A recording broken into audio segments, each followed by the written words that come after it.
অনেক দিন ধরে ভাবছি একটা ওভারকোট নেব, তো কাল রাতে হঠাৎ করে গিয়েছি একটু শপিংয়ে।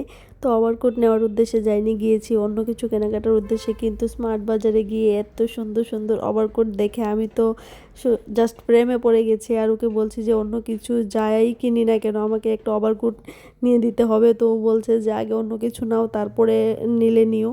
ওভারকোটের কালারগুলি এত সুন্দর, সত্যি অনেক সময় ওভারকোট পাওয়া গেলেও এত সুন্দর সুন্দর কালার পাওয়া যায় না। আর এখানে এসেছেও মাত্র কয়েকটা, তো কিছুদিনের মধ্যে শেষও হয়ে যাবে। তো আমি যা কিছুই দেখছি না কেন, তো আমার নজর পড়ে আছে ওভারকোটের দিকে।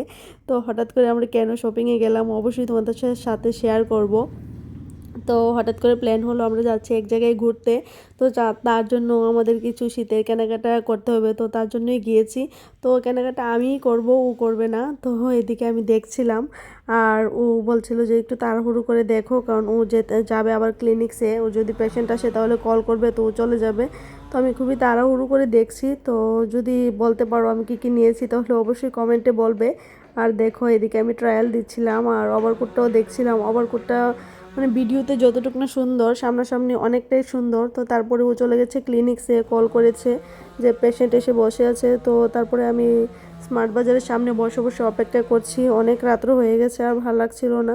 তারপরে ও চলে এসেছে। তারপরে গিয়েছি আমরা আবার ব্যাগ বাজারে, কারণ এবার মানে যেখানেই যাবো না কেন একটু অন্যরকম ট্যুর হবে, তো তার জন্য আমাদের লাগবে কিছু ব্যাগ।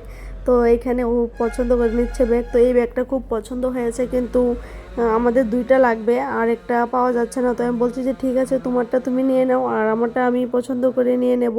তো এদিকে খুঁজছিলাম, তো খুঁজে খুঁজে আমিও পেয়ে গেছি আমার পছন্দ মতো একটা ব্যাগ। তো আমিও নিয়ে নিয়েছি। তো কি কি শপিং করেছি অবশ্যই তোমাদের সাথে শেয়ার করব। তো কেমন লাগলো আমার শপিং ব্লগটা অবশ্যই কমেন্টে জানাবে। টাটা।